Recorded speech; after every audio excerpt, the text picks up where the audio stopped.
I'm Michelle Anderson. I'm an attorney with the law firm of Fisher Phillips. Some of you I may have spoken to before in person, or when you email the Restaurant Association with questions about employment law, oftentimes I might get on the phone with you, or you might get an email back from me. Fisher Phillips is a national labor and employment management side firm. We have over 40 offices around the country and approaching 600 lawyers. So this is all we do. I can't help you with your will, your divorce, or anything like that. But if you've got an employment law problem, I'm your gal. So oftentimes we speak at this pretty much every year, and oftentimes we have a particular focus that we're working on. But today it's gumbo because there's just a lot going on. And so we're going to talk about a variety of different things that might be of interest to you in your business or other people in the industry. This isn't legal advice. Certainly if you need legal advice, we can circle up afterwards and talk about that. But these are just sort of general things to sort of help you be in the know. So if you have non-compete agreements with any employees, or you have heard of those, the Federal Trade Commission finally released its rule on banning non-compete agreements, which means that, if I'm working for you and you say, well, you can't go next door and work for this person that's a competitor, that's a non-compete agreement restricting you from working for a competitive business for a period of time. Sometimes it's 1 year, sometimes it's 2 years. So effective September 4th, the Federal Trade Commission has implemented a nationwide ban on non-competes. Now, what that means is that any breach that occurred before the 4th of September, that would not be covered by this new law. If you're a senior executives, by definition for this law, are those that make over $151,000 a year, and they actually have decision-making powers within the business. So think about your high-level executives and, vice presidents, CEOs, CFOs, things like that. Or in the event that you sell your business, you could still have a non-compete, in selling your business. But it does ban your ability to have non-competes in the future. And this kind of arose out of the fact that there were, for example, low-level employees that really, they're rank-and-file employees. There's nothing they could do to steal your secret sauce and go work for someone else, but they were under non-compete agreements, which was then restricting their ability to get jobs. So I think in their zealousness to try and protect workers that really shouldn't be under a non-compete, they maybe overshot a tad bit. So there is some litigation over it right now, but it really hasn't taken hold. So there's been a temporary injunction in Texas, but that's only in Texas. A court in Pennsylvania declined to stop this from taking effect or make it nationwide. And there's one case in Florida, but it's only as to this particular employer in the Villages of Florida. So absent something happen where this is enjoined from taking effect, you do want to, if you have non-competes, people have non-competes, you do want to be thinking about that, because employers have to notify their employees by the 4th of September whether or not that non-compete agreement will still be in place. Now, this doesn't stop you from having non-solicitation agreements, confidentiality agreements. So basically agreements say you can't steal our customers, you can't steal our employees, you can't steal our secret sauce, you can't steal our trade secrets and use them. There's a lot of other ways that we can protect you even without the non-compete. So, and if you're in Louisiana, you know that Louisiana hated them anyway, and Louisiana law was very difficult to comply with. So most part, we can handle this. Something very recent, and this is something that actually that the National Restaurant Association was involved with as well, in helping to get the labor board to back off, was the National Labor Relations Board was trying to really broaden the scope of what is a joint employer. And they had gone to the point where it's like, if you had a business that you worked with and they could maybe tell you what to do with your employees, well, then they could be a joint employer with you. And that finally, it's been litigated, and finally, the Labor Board dropped their appeal most recently. So it's gone back to what the rule has been, is that if you are in partnership with another business, so say, I saw this a lot in franchisee relationships. Any of you have ever worked in the franchise business, you may have seen a trend over recent years where it used to be the franchisors were taking more control as to their brand and image standards down to the level of your employees, but now they're like, no, your employees are employees. We're not your employer of your employees. You are the employer of your employees. They've done a lot to distance themselves. So basically it put it back the way it was. I think it's a little bit more manageable the way it was, that if there's somebody, a PEO, a staffing company, a payroll company, unless they're dictating terms and conditions of employment, they shouldn't be a joint employer with you. But, those any third-party relationships you have that impact your employees, is always a good deal to talk with someone at Fisher Phillips about, concerns there about any joint employment relationships that might exist. Okay, we have to talk about the bathroom. That was a hot topic in this last legislative session, bathroom laws. And actually, I just got back from Italy, and this was on the door at the winery that I went to. This I thought it was kind of a cute picture. Anyway, so as of the 1st of August of this year, this only applies to domestic violence shelters, public schools, correctional facilities, and juvenile detention facilities. If they have a multi-occupancy bathroom, changing room, sleeping quarters, then it's supposed to only be for the gender assigned at birth. This does not affect you as a private business, but I bring it up because I get questions about who can use the bathroom, which bathroom can they use.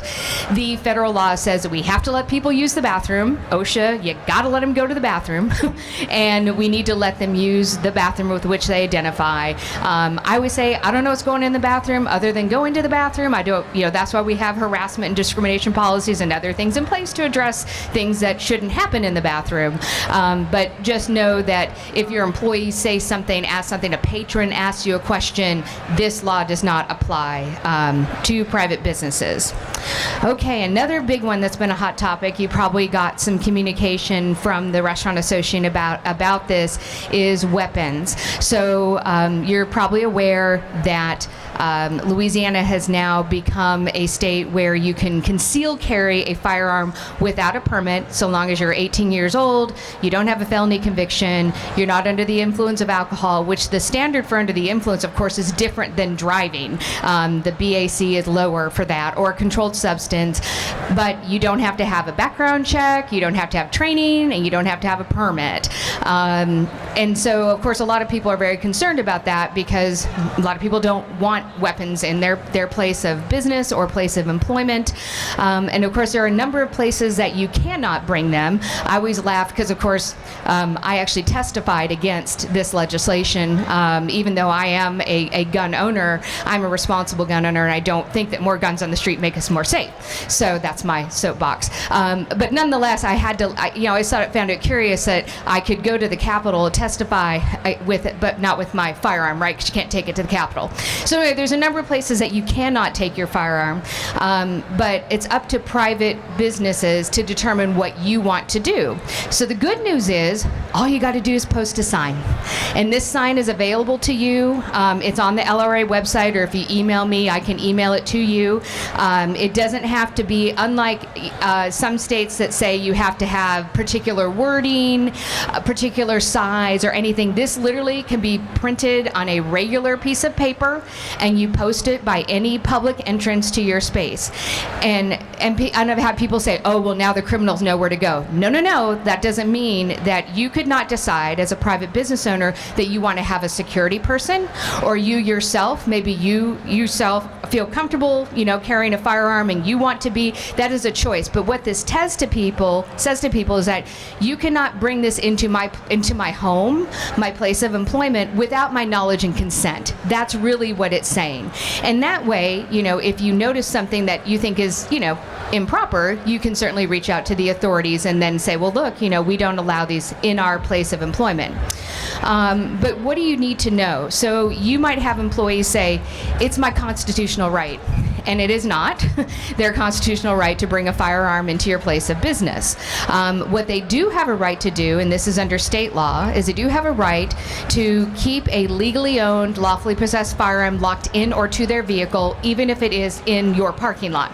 That is the extent of their right. They do not have a right to bring that firearm into your place of employment for any reason without your consent. So you have the right to restrict it, prohibit it, and keep them from carrying on. So for example, if you had delivery drivers and you didn't want them, while they're making deliveries for you, or if they were driving a company vehicle, you could restrict that. And this is really, a pretty significant area of the law when it comes to safety. And so you really it's good for you to think about what you want to do. Have you had active shooter training done in your workplace? Because unfortunately, no one's just, I always have to laugh because a lot of these gun folks think they're like Dirty Harry, you know, like they're gonna, you know, they're gonna be able to act in a split second, and quite frankly, they're not. I have a retired Marine at home who was tactically trained, and he's like, that's just not how it works. But nonetheless, you know, do your employees know what to do? Do they know where to go in your building? Do they know how to get themselves safe? How, you know, do they know the things to do? You know, if you're going to allow someone to carry a firearm in your place of business, you know, will your insurance cover you if there's an accidental discharge and someone is killed or injured? You know, will they cover you if you allow an employee to be in your place of business? They're not trained, you know, and they don't know what they're doing, right? There's, you know, that's what I would say to the legislators. I'm like, look, you might escape the criminal charge. You probably won't escape the civil liability, because if you know anything about Louisiana civil law, it's very broad. Like, basically, if you do something and you hurt somebody, like, it's game over. And a lot of times insurance won't cover you. So these are things that you have to think about, you know, if you're going to allow weapons in your workplace. And now let's go from guns to politics. Because that is obviously another thing. We are less than 100 days away from the presidential election, and it feels like it's been going on for years, and a lot's been going on. But this is usually the time of year that we start getting lots of questions about politics in the workplace. So Louisiana actually has a law where if you have 20 or more employees, you can't make any rules that say you cannot belong to this party, you have to vote for this party, you have to vote for this candidate, you'll be punished if you're going to vote whichever way. Like, you cannot have any laws like that. So you want to make sure that you know, you don't have any managers that are telling people who they should vote for, how they should vote. One party sucks, the other party doesn't, whatever it is. You got to be mindful about those things. If you have someone that runs for office, as I recently did last spring, you just got to be mindful of how you engage with your employees. Now, that does not mean they get to sit there and spew their political visions in your workplace. So I always love this. I have a First Amendment right. And I'm like, yes, you do, but it actually does not cover you in the private sector workplace. It does not allow you to spew your political opinions in the workplace and things that may or may, even be offensive to other people. For those of you who need a refresher, this is actually what the First Amendment says.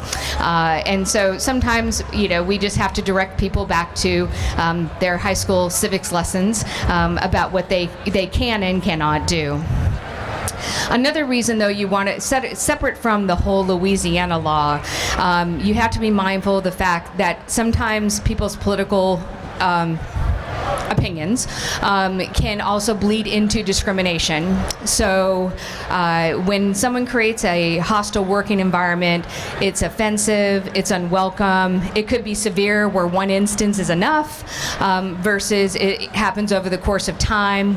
There are two different standards of liability. When the manager is the one that's creating a hostile working environment, it's considered strict liability, is imputed straight to the top because managers are supposed to know better. And when I do management training on harassment and discrimination, I always tell managers, you are the company brain, and so you're supposed to know better and do better and not engage in this kind of stuff, but you're also not supposed to let it go on. So if it's peer-to-peer, so co-workers who are going back and forth with each other, once the employer knows or has a reason to know, they have a duty to act and to mitigate and remediate the conduct. And so if a supervisor is standing there watching an employee say things that are, racist, sexist, ageist, whatever it is, in front of other employees or about other employees, and they don't intervene, well, then we've got a problem there too. So I know that the rhetoric has already started. I saw this a lot, particularly in the Obama years. I had more investigations and claims dealing with caricatures of him being made to, well, they were basically racial slurs. It was terrible. So you have to be mindful of people bringing in propaganda into your workplace, emails, text messages, sharing social media posts. It's one thing to maybe have a difference of opinion about the issues, like actual issues, it's a whole nother thing where we're attacking people because of their race and their religion and gender and things of like that. So be mindful of that. It can wind you up in some hot water. So this is a case, this is one of back in the Obama days, where there was an employer where they had a reduction in force, but of course the manager and some other people had been engaging in some conduct that was not flattering towards our first African American president, and so when this person got laid off, they assumed, well, it must be because of my race, not really because of my performance. And so of course there was litigation over that. And when those things happen in your workplace, then it's hard to separate, right? Maybe it really was performance, but when you have a white manager who is saying negative things around people who of color or women or whatever it is, then how do you not potentially translate that into it must be discrimination, it must be a problem? So in that case, summary judgment is where you try to get the court to dismiss the case. You're just like, well, even if everything they said is true, here are the facts, and they lose. Well, they couldn't get it tossed. Ultimately, that case settled. It wasn't a case that I worked on, but I went and looked up the other day what happened. So there was never an ultimate court ruling on it, other than the fact that the court said, yeah, the person had enough of a claim to go to trial. And many other examples of those around the country. That just happens to be one that's local. So, of course, with politics goes voting. And I usually get a lot of questions around this time about, do we have to let people have time off to vote?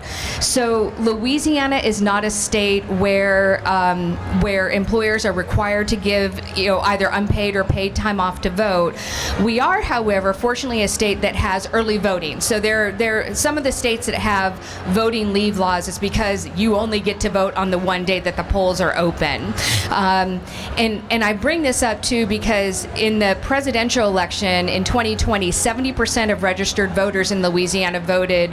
2016, it was 68% versus the 36% that voted in our gubernatorial race last fall. So we typically have a lot more people going to vote in a presidential year. So you should expect that, probably 2/3 of your employees, I would hope all of your employees actually will vote, but you could expect that you're going to have people that are going to be asking you about potentially taking time to vote. So I put up here when the early voting starts. Of course, it's not on Sundays, but it is 6 other days of the week. So hopefully your employees can go during early voting, or of course this is the one time where Louisiana in a presidential year, we vote on the Tuesday with everybody else. Normally, we vote on Saturdays, which I didn't grow up here. That was always so weird to me to get used to voting on a Saturday. But in the presidential year, we vote on Tuesday, and that of course they're open earlier and open later, and as long as you're in line by 8 o'clock, you can still vote. So, you don't have to give paid time off to your employees. Now, if they're exempt employee, they're already salaried exempt, and you let them take time off, obviously, that's just paid anyway. It's like if you let them go to the dentist or the doctor or anything else, right? But yeah, you don't have to give your hourly employees time off to vote. And since we're talking about voting, if you don't vote very often, you can scan this QR code, you can check your voter registration. If you haven't voted in, some people, as I said earlier, only vote in the presidential elections. Usually, I'm an always voter, like it's city dog catcher and I'm there, right? So many of you might be always voters too, but we do have a lot of people in this state who just don't vote for whatever reason. So if you haven't voted in the last, 3 or 4 election cycles, there is a chance that your voter registration is inactive. So if you scan this QR code, it'll take you straight into Louisiana, goes into Go Vote, and you can update your registration. If you've moved, any of those things, can impact you. Also, if your polling place has changed, all of that stuff is available through the Secretary of State website. All right. So some of you probably heard recently about the Chevron doctrine or the Chevron case that the Supreme Court overturned. You're like, I didn't know what that was. So it was kind of a big deal. For the last 40 years, the Chevron doctrine basically provided a framework where if it was an interpretation of statute. So for years, I've always explained sort of the way once a bill becomes a law, and if you've ever seen the laws, particularly on the federal level, like, there are thousands of pages, and and you're like, nobody's reading these before they vote on them, right? I mean, they're just like, there's just so much stuff in them. But usually what would happen, they vote on it, and then it goes to the regulators, right? The bean counters, the people who are the subject matter experts in whatever it is. It's, climate, it's wage and hour, it's safety, it's tax, benefits, whatever it is. And then they work within the framework of that law to come up with all the regulations. And then there's a process, that they have to go through, an administrative process. And so over the course of the years, the agencies were given deference because of this case from 1984. They were given deference when they interpreted a rule that was otherwise ambiguous. And so the courts were giving them deference if it was otherwise silent on that. So the court at the end of June overturned that entirely. Now, I read the opinion. I personally did not think it was necessary to completely overturn it. I think that they could have taken some steps to limit it. But essentially now what they're saying is the agencies are afforded no deference. And the problem with that is that even though it's for going forward, there's still an opportunity to challenge cases that were decided previously based on the deference given to these agencies. And so the problem is now they're saying, well, we're going to leave it to the judges. Well, if you know anything about judges, they're not subject matter experts. They're not subject matter experts in anything other than just, the law. So that is of course creates a risk for uncertainty, splits in authority, and actually it also creates the opportunity for some politics to sort of get in there, which really shouldn't be a part of our judicial system. So it'll be interesting to see what happens. In our world, it can be any number of things that could be up for grabs in this new theory that we're not just going to give deference to the agencies that interpreted vague regulations. So we shall see what happens. Thus far, it didn't overturn anything that was already existing, but it does create opportunities for employers and their lawyers to get in there and make some new legal arguments, particularly as to this next one, which is the overtime rule. So we had a presentation on this. We did a webinar in, I think, mid-June.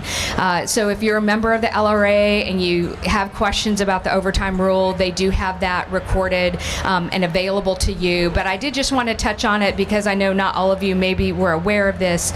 So for those folks who are salaried exempt, and that means they're properly classified as, salaried exempt, there typically might be a manager that got 2 or more full-time employees or the equivalent. But the salary threshold changed. It was $684 a week. Now, as of July 1, it's $844 a week. And then come January 1, it's going to go up to $1128 a week. So I got some questions from a few restaurant members on this first increase. For the most part, I would say a lot of them were able to sort of absorb this first increase from the 684 to 844, but I have a feeling unless something happens to stop this law from taking effect, right now it's only enjoined as to Texas public employers, is not enjoined anywhere else. So I have a feeling come January 1 or December, I'm going to start getting more questions if something doesn't happen. And as I mentioned during that webinar, only 10% of that weekly salary can be made up with commissions, incentives, or some sort of bonus. So that's not very much. You're basically looking at paying them at least at $844 a week.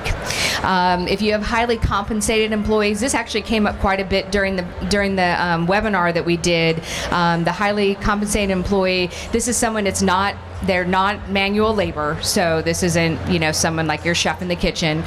These are typically people who are, executives who are running your business. They're paid at a high salary. They made at least one of the criteria to be exempt, either supervisory or they're, running or controlling a certain aspect of your business. And then come January 1, of course, that salary is going to go up again. And they have to at least receive the minimum weekly salary of the $844 or the $1128, and then the rest can be commissions, bonuses, or incentives.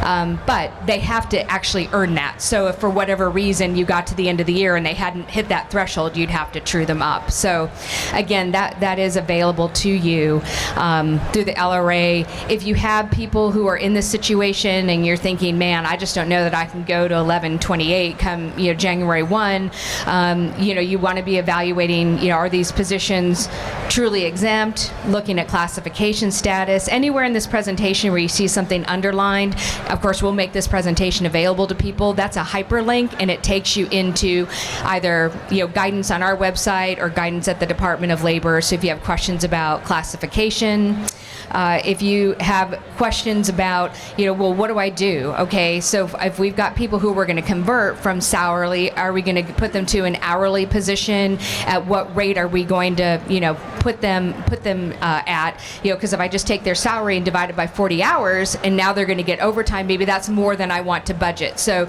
sometimes you have to do a little bit of modeling to figure out, okay, this is the amount that I want to pay, and this is how it's going to work. Are we going to offer any sort of incentives or bonuses or things like that? And then are we going to we have to communicate this to the employees. Now they're going to have to track their time, whereas salaried exempt employees, you don't have to track time, but non-exempt employees you do. So now you've got to get people used to using a time clock, checking their time, signing for it, paying the overtime, and all of those good things. And then of course communicating to those folks about the change. I always say things should be in writing. I've done this for almost 17 years now, and I find that employees, a lot of times, if we don't write stuff down, they forget. Sometimes conveniently, sometimes honestly, but it's important that if you're going to make a change, particularly I always say when you're dealing with people's pay, like pay is kind of like at the core for most of us of who we are, right? We've got our bills and our budgets, and so anytime you're going to make changes to someone's pay, I always think that it's a good thing to put that in writing, and that we all understand, that this is on the up and up. So, as I mentioned, there are some pending legal challenges. We will see what happens over the course of the next, 4 or 5 months, whether or not there will be any court that steps in to say, no, we're going to stop this from happening, either on a national level or just at a state level for certain employers, but not others. We'll see what happens with that. I mean, this is the Department of Labor has been setting that salary threshold for exempt employees for many, many, many years, and so this is one of those sort of careful what you wish for moments, that if they go back and they get rid of that, well, then we're going back about 20 some odd years to these old tests of determining whether people were exempt or not, and they were not easy to follow. So, I always say there's two sides to a coin for a reason, but we're really good about communicating with the Restaurant Association, and they're good at communicating and getting that information out to you. But certainly, again, if you have a question about it, you can, reach out to me, reach out to the Restaurant Association, and they will put you in touch with me.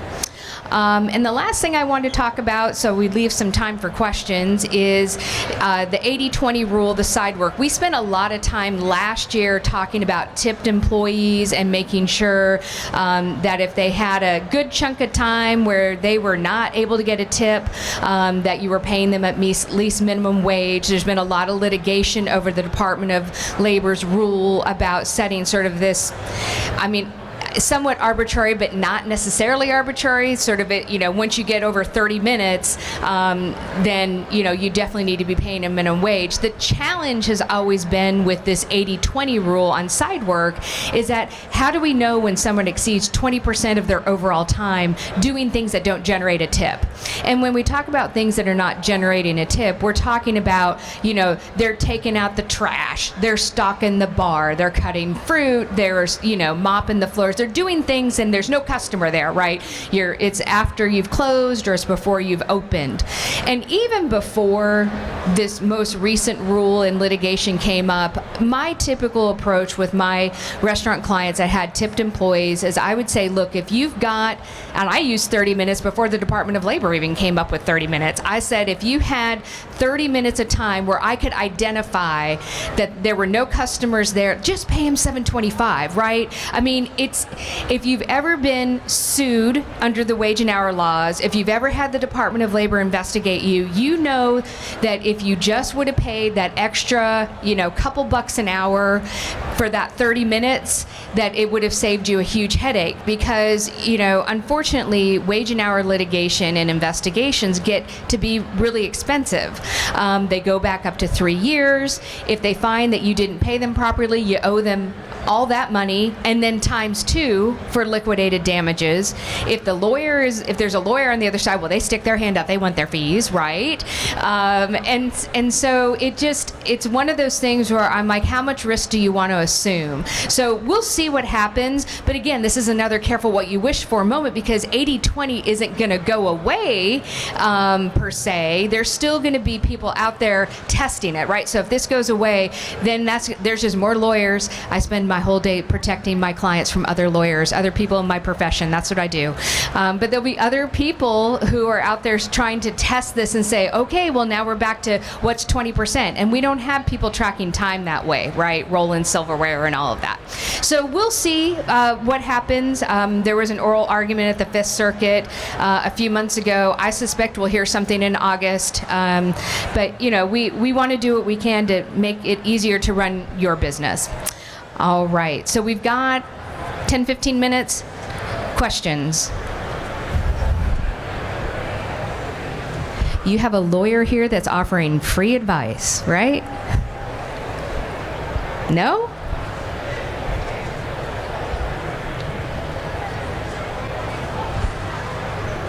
Okay, if you don't have any questions, I'll be up here to answer questions if you want to talk to me one-on-one. But if you don't have anything that you want to ask the group, all right, we'll be done.